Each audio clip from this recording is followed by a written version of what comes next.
This is Atlantic head coach Terry Hinzmann. And, well, I tell you what, good game in the first game. Harlan prevails there 2-1. You come back in the second game, and it was a slugfest. It scored 16 runs and 17 hits, Coach. What can you say about your hitters? I wasn't sure 16 was going to be enough there for a little while there. You know, you kind of get a little gun shy from time to time. But, no, I think it was just the approach that we took at the plate. You know, we talked between games that we had opportunities in game one to put some runs across the plate, at least tie the game up. And I don't know if we were the inexperience showed a little bit or what, but we weren't getting the bat on the ball. We weren't very disciplined at the plate, I didn't think, in game one, or the remnant that was left of game one. And so, honestly, we couldn't get a run across and we don't win that one. So we talked a little bit about it.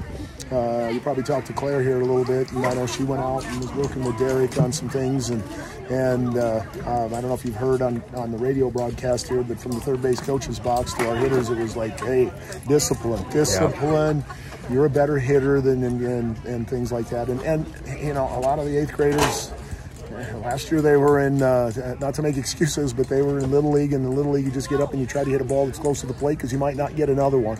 That's a whole different deal when you're playing varsity softball, especially against Casper Bauer, who was you know, she pitched here at least four or five of the years that she's played here. So she's an experienced pitcher that can move the ball. And so we just had to allow the Harlan pitchers to get themselves in a little bit of trouble. It's a lot easier to hit when you're ahead in the count than it is when you're behind in the count. I think that was the difference. Yeah, and you could certainly see the difference there, Coach, in your approaches there in game number two. I want to go back to the second inning because it was a game changer. You had 2 down, and Kirchhoff gets a single. Then Claire gets her first career home run. That just seemed to jumpstart that offense. It became contagious.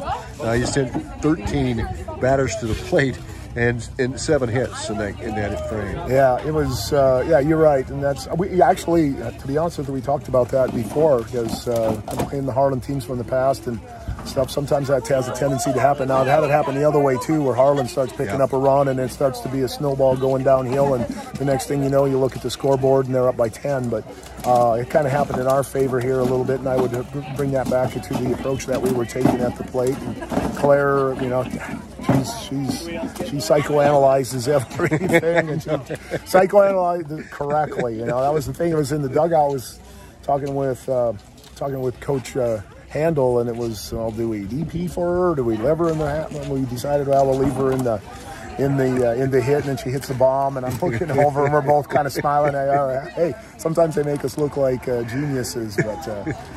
Now that was good. Zoe too on the same thing. Yeah. Zoe's been working on kind of using the whole field a little bit. She's got some power to left center, and that's where that ball went out to the batting cage out there. So those were 2 big hits out of some girls who you know, we weren't really necessarily expecting it. So and we had runners on in front of them too. That was another key to it. Wasn't just a single shot home run. It was a multiple run home runs, and that opens up games real fast. No doubt. Well, a big win, Coach. Anything else you want to add here?